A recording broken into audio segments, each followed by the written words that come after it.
कि करनाल की जो दरा है, जो आपने हमें एक जिम्मेदारी दी है, हमारे बीच में पदम गुप्ता जी, भाई राजवीर शर्मा जी, असंध की पूरी टीम का भी स्वागत है। बहुत बहुत धन्यवाद, बहुत बहुत स्वागत।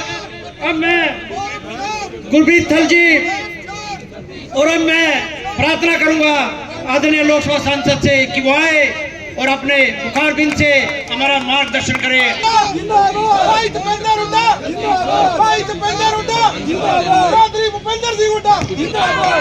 हमारे बीच में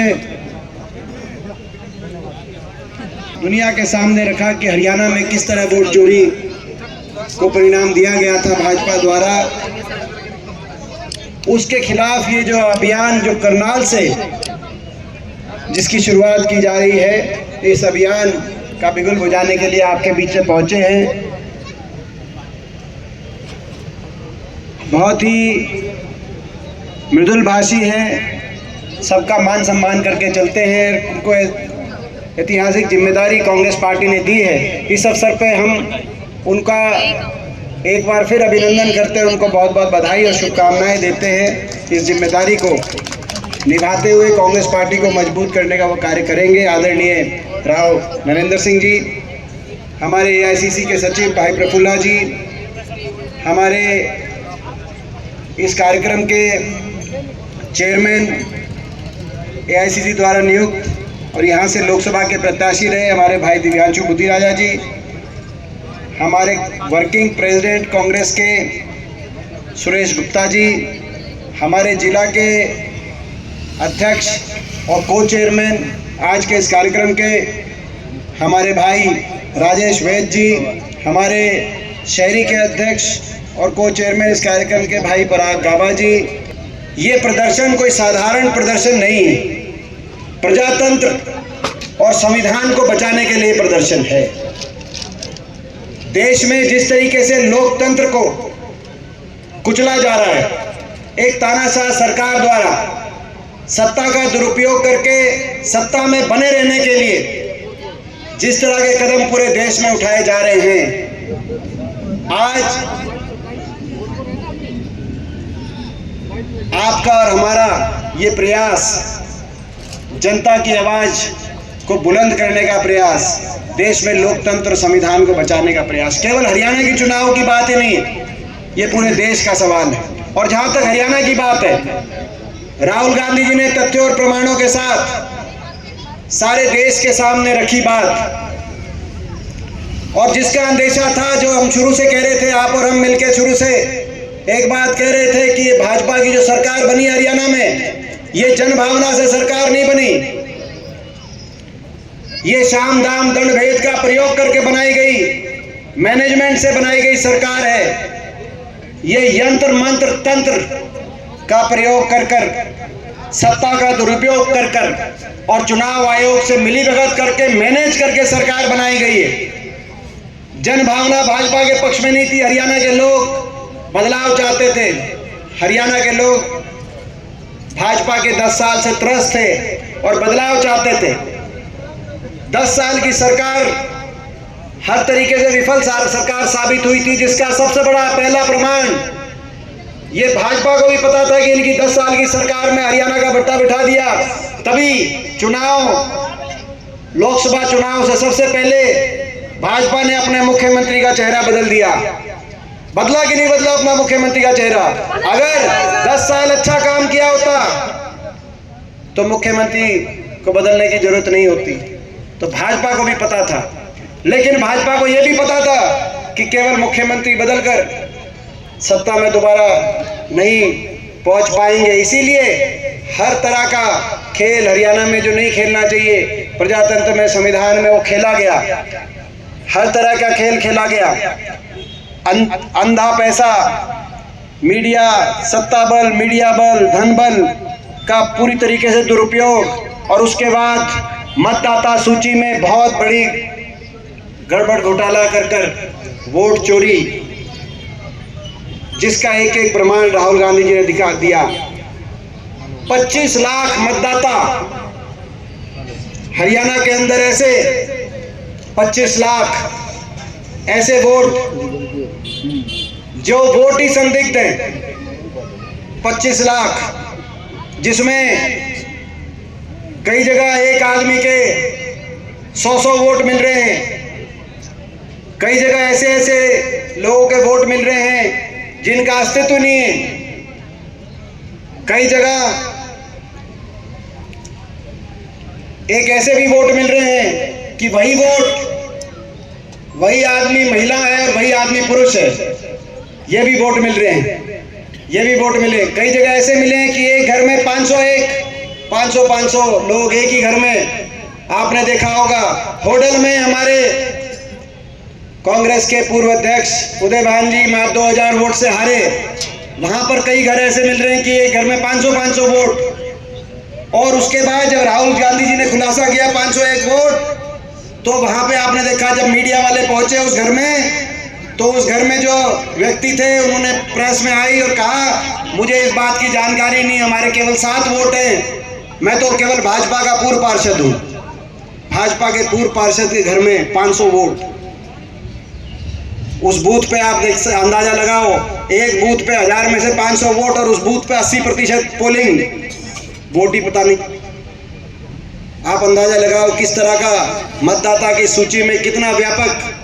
यहां तक कि मैं अपने आदरणीय अध्यक्ष जी को बताना चाहूंगा, नरेंद्र जी को, कि हमारे यहाँ करनाल में हमारी एक प्रेस कॉन्फ्रेंस हो रही थी पिछले दिनों में, जब नवनियुक्त जिलाध्यक्ष का कार्यालय का ओपनिंग का कार्यक्रम था, तब जो यहां से हमारी प्रत्याशी थी सुमिता जी, आज नहीं है वो विदेश में, उन्होंने बताया उनके घर पे सारे पत्रकारों के आगे कितना संख्या है वो तो मुझे ध्यान नहीं, विर्क साहब को ध्यान होगा, है उनके घर पे कई ऐसी वोट थी, 9 वोट उनके घर पे ऐसी थी, कितनी वोट थी कि भाई उनका खुद ही को उनको पता नहीं चल रहा था कि ये किसकी वोट।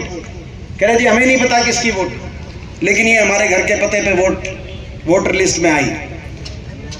तो मतदाता सूची में पहले बेंगलोर में एक सीट पे निकला, फिर महाराष्ट्र की कुछ सीटों पे निकला, उसके बाद हरियाणा में 25 लाख वोट, और ऐसा प्रदेश जिसमें कुल मतदाता 2 करोड़ हो, उसमें से 25 लाख वोट जिन पे सवालिया निशान लग रहा हो, ऐसा प्रदेश जिसका नतीजा, सही कह रहे थे अभी वीरेंद्र राठौर जी, कि उसका नतीजा केवल 22,000 वोटों का अंतर, यानी कि केवल 11,000 वोट इधर से उधर अगर हो, तो 10-11 हजार वोट का अगर के अंतर से जिस प्रदेश का फैसला हुआ हो, मात्र आधा प्रतिशत मत का अंतर भाजपा के 39.9% भाजपा को मिला, तो 39.5% कांग्रेस पार्टी को मिला। केवल आधे प्रतिशत वोट के अंतर से भी कम, 22,000 वोटों का फर्क 2 करोड़ मतदाता और 3 करोड़ आबादी के प्रदेश में जब इतना सत्ता का दुरुपयोग किया गया हो।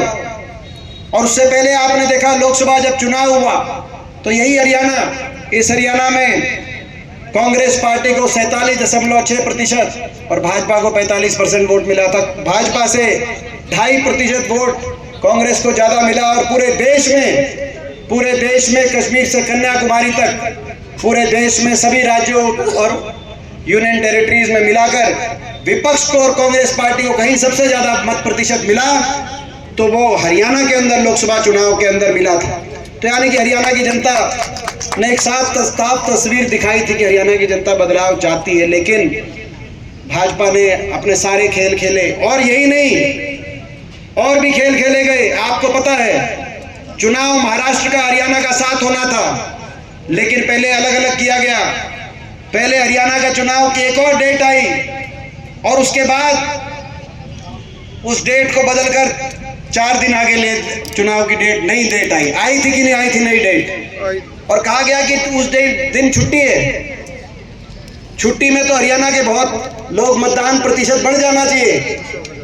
बोला जी कहीं छुट्टी में तो हरियाणा के बहुत से लाखों लोग दिल्ली जाते हैं, काम करने कहीं जाते हैं, जब छुट्टी हो तो मतदान प्रतिशत बढ़ना चाहिए था। लेकिन छुट्टी का जब उन्होंने 4 दिन डेट बढ़ी तो मेरे को कोई आदमी आया था, उसी दिन मेरे को किसी ने कह दी थी जो उन्होंने डेट 4 दिन बढ़ाई है, पहले पीछे लाकर और फिर 4 दिन जो डेट बढ़ाई है, यानी कि ये 4 दिन का ये कोई ना कोई इसमें खेल इन्होंने खेला है। आप हाँ जी, हाँ जी। बिल्कुल। तो हर तरीके से इन्होंने जो कर सकते थे इन्होंने किया चुनाव को प्रभावित करने के लिए। और चुनाव आयोग ये ज्ञानेश कुमार मुख्य चुनाव आयुक्त नहीं, ये ज्ञानेश कुमार कहीं ना कहीं भाजपा के मुख्य पन्ना प्रमुख के रूप में काम कर रहे हैं ज्ञानेश कुमार, ऐसा है हमारा मानना है। और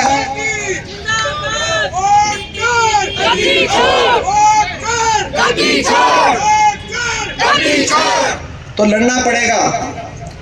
और मैं ये मीडिया के सारे साथी हमारे करनाल के मीडिया के साथी, मैं ये इनको भी कहना चाहता हूँ, आप भी गलत नहीं थे। जब एग्जिट पोल कब किया जाता है? जब मतदान से वापस आ जाए लोग। एग्जिट पोल में देश के 16 एग्जिट पोल, और ये तो वो मीडिया घराने हैं जिन पे भाजपा का प्रभाव रहता है। 16 के 16 ने एक स्वर में दिखाया कि हरियाणा में कांग्रेस सरकार बन रही है। लोग जब वोट डाल के वापस आए और एग्जिट पोल किया गया, वो एग्जिट पोल आप सबने किया और बहुत से ऐसी मीडिया ने भी किया जिनको लोग गोदी मीडिया तक भी कहते हैं। लेकिन आपने जब एग्जिट पोल किया, लेकिन आप भी गलत नहीं थे, वो एग्जिट पोल भी दिखा रहा था। और उसके साथ साथ एक और बात जो लोगों को समझ में नहीं आई, राहुल गांधी जी के इस प्रेस कॉन्फ्रेंस के बाद समझ में आई। जब पोस्टल बैलेट की गिनती हुई तो 90 में से 73 सीटों पर कांग्रेस आगे थी। 73 सीटों पे कांग्रेस आगे थी और केवल 17 सीटों पे भाजपा आगे थी। जब पिछले 5 चुनाव का रिकॉर्ड है पोस्टल बैलेट का, उससे पहले पोस्टल बैलेट की जब ईवीएम की मशीन से पहले मिलाकर गिनती होती थी, 5 चुनाव में, पिछले 5 विधानसभा चुनाव में जिस पार्टी के पोस्टल बैलेट में जो पार्टी आगे आई उसी की सरकार बनी। 2019 में भाजपा की 45 सीटों पे पोस्टल बैलेट की में 45 सीट बीजेपी आगे थी और कांग्रेस 28 सीटों पे आगे थी। हमारी 31 सीट आई, भाजपा की 40 सीट आई 2019 में।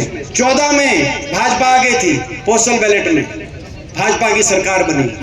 19 में पोस्टल बैलेट में भाजपा आगे थी, भाजपा की सरकार बनी। 2009 में कांग्रेस पार्टी आगे थी पोस्टल बैलेट में, हमारी सरकार बनी। 2004 में पोस्टल बैलेट में हम आगे थे, हमारी सरकार बनी। 2000 में आईएनएलडी पोस्टल बैलेट में आगे थी, पोस्टल बैलेट की सरकार, उनकी आईएनएलडी की सरकार बनी। इस बार 73 सीटों पे कांग्रेस पार्टी पोस्टल बैलेट में आगे थी, लेकिन सरकार भाजपा की। तो ये जब ये सारी बातें आई, लोग के दिमाग में प्रश्न चिन्ह थे। मैं धन्यवाद करता हूँ, बधाई देता हूँ राहुल गांधी जी ने, उन्होंने और उनकी टीम ने एक बात को गहराई से दिखवाया। और जब गहराई से दिखवाया तो ये बात सामने आई कि भाजपा ने बहुत बड़ी साजिश रची है, वोट चोरी की साजिश रची है चुनाव आयोग से मिलकर। और इसीलिए आपको और हमको ये लड़ाई लड़नी पड़ेगी। वो पार्टी है जिसने कभी अन्याय नहीं सहा। देश के लोकतंत्र और संविधान की रचना में और संविधान को बचाए रखने में, लोकतंत्र को बचाए रखने में सबसे बड़ा योगदान किसी का रहा है तो कांग्रेस पार्टी का रहा है। और आज देश में लोकतंत्र बचा रहे जो सत्ता में बैठे हैं केवल सत्ता के लिए, इन लोगों से तो आपको और हमारे को लड़ाई लड़नी पड़ेगी। एक और बहुत बड़ी बात जो सामने आई, आपने देखा होगा, हरियाणा में एक साल में चुनाव से एक साल में हरियाणा में लगभग 16 लाख बीपीएल कार्ड नहीं बन गए। 16 लाख, जिनमें से चुनाव के बाद, जब से चुनाव हुआ है तब से लेकर आज तक 11 लाख बीपीएल कार्ड काट दिए गए। 16 लाख बीपीएल कार्ड इसलिए नहीं बनाए थे कि उनको लाभ देना था। लाभ देना होता तो काटते नहीं है कार्ड, दोबारा हर महीने कट रहे हैं। 11 साढ़े लाख 11 लाख कट के बाकी भी हर महीने काट रहे हैं। वो केवल इसलिए बनाए थे कि एक राशन बांटें, चुनाव पे वोट लें, 5 साल तक सरकार चलाएं और इनको बीपीएल को भूल जाएं। जो सरकारें जन भावना से नहीं बनती, जो सरकारें मैनेजमेंट से बनती हैं, वो जनता को भूल जाती हैं। आज ये स्थिति बनी है। ये जन भावना के आधार पर सरकार नहीं, अगर जन भावना के आधार पर सरकार होती तो गिनती के बाद, गिनती से पहले जब वोटिंग हो गई थी और एग्जिट पोल दिखा रहे थे, नायब सैनी जी से जब पूछा गया कि भाई आप बताओ क्या होगा और आप कैसे विश्वास में हो कि बीजेपी की सरकार बनेगी। तो वो कह सकते थे कि मैं चुनाव प्रचार में हरियाणा कोने कोने में गया, लोगों ने बहुत स्वागत किया, समर्थन दिया, आशीर्वाद दिया, लेकिन उन्होंने ऐसा कुछ नहीं कहा, क्योंकि ऐसा कुछ हुआ नहीं था। उन्होंने क्या कहा कि आप चिंता ना करो, सारी व्यवस्थाएं हैं हमारे पास, सारी व्यवस्थाएं, सारे इंतजाम हैं। तो इंतजाम से सरकार बनी है, व्यवस्थाओं से सरकार बनी है, और इसीलिए ऐसी सरकार जो जन भावना से ना बनी हो वो जनता को भूल जाया करती है। और आपने देखा इस एक साल में हर फैसला इनका ये दर्शा रहा है कि ये जनता को दरकिनार करके सरकार चल रही है। हरियाणा का जो बुरा हाल एक साल पहले था, आज उससे भी ज्यादा बुरा हाल है। देश में बेरोजगारी में सबसे नंबर 1 पर है तो आज हरियाणा है। देश में पलायन करने पर अगर किसी प्रदेश के नौजवान को विदेशों में जाकर अपने भविष्य को बचाने के लिए मजबूर होना पड़ रहा है, कहीं सीधे रास्ते, कहीं डोंगी के रास्ते, तो हरियाणा प्रदेश के नौजवान को मजबूर होना पड़ रहा है। अगर सबसे ज्यादा नशा कहीं बढ़ रहा है तो हरियाणा के अंदर नशा बढ़ रहा है। अगर किसान की फसल मंडी में आकर बात की गई थी 3100 की, आपको याद होगा नायब सैनी जी का बयान था, 3100 का बयान दिया था कि नहीं दिया था कि 3100 मिलेगी पिछली बार, कि उन्होंने तो कहा था 8 तारीख के बाद 3100 देंगे। वो 8 भी चली गई, पूरा साल भी चला गया, अगले साल भी न्यूनतम समर्थन मूल्य भी मंडियों में नहीं मिला। न्यूनतम समर्थन मूल्य में भी आपने देखा 400, 200, 500 रुपए का कट मिलके न्यूनतम समर्थन मूल्य आज किसान को मिलने का काम हरियाणा के अंदर हुआ। जो वायदे किए थे वो भूल गए, 3100 का वायदा किया था वो भूल गए। बीपीएल बनवाए थे वो बीपीएल कटवा दिए क्योंकि वोट मिल गई। कहा था महंगाई नहीं बढ़ने देंगे सरकार में, अब दोबारा सरकार बनते ही बिजली महंगी कर दी, डीजल पेट्रोल महंगा कर दिया, खाद कट्टा महंगा कर दिया, हर तरीके से महंगाई का बोझ लोगों पे डालने का कार्य हुआ। और कानून व्यवस्था की तो ऐसी स्थिति बनी हरियाणा के अंदर, आज पुलिस के बड़े बड़े अधिकारियों को आज आत्महत्या करनी पड़ रही है। और जो सरकार है उसको कोई चिंता नहीं। हरियाणा में आज कैसी कानून व्यवस्था है मुझसे ज्यादा आप जानते हो। कॉल आ रहे हैं, विदेशों से कॉल आ रहे हैं, गैंगस्टर्स के कॉल आ रहे हैं, देश में बैठे जेलों से, विदेशों से कॉल आ रहे हैं, फिरौतियां मांगी जा रही हैं। फिरौती राज आज हरियाणा के अंदर, और उस फिरौती राज में पूरी तरीके से सरकार इनकी सहभागिता है, क्योंकि जब ये कॉल आते हैं तो बड़े बड़े व्यापारी जब पहुंचते हैं पुलिस अधिकारियों के पास तो बड़े बड़े पुलिस अधिकारी उनका समझौता कराते हैं, कहते हैं हम सेटलमेंट करा देंगे। ये सेटलमेंट चल रही है, इतना बड़ा खेल। और भ्रष्टाचार, ऐसा भ्रष्टाचार अभी आपने देखा करनाल में, चाहे वो धान घोटाले की बात हो, चाहे असम में कुर्सी घोटाला, यहाँ से लेकर और चंडीगढ़ तक, और चंडीगढ़ से लेकर और दिल्ली तक किस व्यापक स्तर पे देश को लूटा जा रहा है। कुछ बड़े उद्योगपति घरानों को के हवाले सरकार की सारी नीतियां कर दी गई हैं, मुझे आपको बताने की जरूरत नहीं। तो मैं आप सबसे पूछना चाहता हूं, मुझे पता है ये पिछला 1 साल आपके लिए, हमारे लिए ये पिछला 1 साल चुनौतीपूर्ण रहा है, लेकिन लोगों की लड़ाई लड़नी पड़ेगी, हरियाणा के लोगों की लड़ाई लड़नी पड़ेगी। प्रजातंत्र को बचाने के लिए, संविधान को बचाने के लिए उठ के खड़ा होना पड़ेगा। और दोबारा से बीजेपी की जो सरकार जिसने भट्टा बिठा दिया हरियाणा का, इस सरकार से टकराव, दोबारा से टक्कर लेनी पड़ेगी। ये नायब सरकार नहीं है, ये लोकतांत्रिक नाजायज सरकार है, क्योंकि ये जन भावना की चोरी से बनी सरकार है। तो मैं आप सबसे पूछना चाहता हूँ, करनाल के अपने कांग्रेस के हमारे सारे परिवार से बताओ, ये इस दोबारा से जो लड़ाई लड़ेंगे हमारे प्रदेश अध्यक्ष जी के नेतृत्व में, हमारे नेता प्रतिपक्ष हुड्डा साहब के नेतृत्व में, सभी कांग्रेस के हमारे तमाम सीनियर लीडर्स के नेतृत्व में, और जो राहुल गांधी जी ने जो आवाज उठाई है, इस आवाज को मजबूत करने के लिए लड़ाई लड़ेंगे। एक बार हाथ खड़े करके बताओ, इस लड़ाई में आप साथ हो कि नहीं साथ हो? सारे। और सबसे बड़ा छल करनाल में किया गया है, सबसे बड़ा छल, क्योंकि ये जो मतदाता सूची में ये जो जाली वोट बनवाई गई और जो वोट की कटौती की गई, ये सबसे ज्यादा, क्योंकि यहां से जब मुख्यमंत्री बदला हरियाणा में 10 साल भट्टा बिठाने के बाद, जब जवाबदेही से बचने के लिए मुख्यमंत्री का चेहरा बदला, तो उस समय करनाल लोकसभा से लड़ने की जब बारी आई खट्टर साहब की, तो मैं मानता हूं कि शायद सबसे ज्यादा अगर वोट चोरी को परिणाम चुनाव आयोग से मिलके कहीं दिया गया होगा तो करनाल लोकसभा की इन सारी विधानसभा क्षेत्रों के अंदर दिया होगा। जो विधानसभा में जब नतीजे आए तो हमने देखा कौन सी आपको भी पता है, ये करनाल में लगभग हर सीट पे कांग्रेस आगे चल रही थी, लेकिन तो यहाँ लड़ाई सबसे ज्यादा आपको लड़नी पड़ेगी। तो आज इन्हीं नारों के साथ हम चलेंगे। आप सबने मेरी बात सुनी, एक बार फिर बताओ लड़ाई लड़े कि नहीं लड़े? मैं आप सबसे पूछता हूँ, इस लड़ाई में सारे करनाल के भाई साथ देंगे कि नहीं देंगे? अच्छा, बहुत से ऐसे साथी हैं जो नीचे बैठे हैं, मैं नाम नहीं ले पाया, पदम गुप्ता दिख रहे हैं नीचे, भाई निश्चय सोई दिख रहे हैं, बहुत से साथी हैं। तो सभी साथियों से दीपेंद्र सिंह हुड्डा, दीपेंद्र सिंह हुड्डा, विनोद भाई हैं, बहुत से साथी हैं, हमारी बहन को पूनम में, हमारे अच्छा, और मैं बधाई देता हूँ, करनाल में बहुत अच्छी टीम बनी। कांग्रेस पार्टी, राहुल गांधी, और अभी जो नारा है जिसके लिए प्रोग्राम है, वोट चोर, वोट चोर। हमारे आदरणीय प्रदेश अध्यक्ष अभी आपसे नरेंद्र सिंह जी, राहुल गांधी,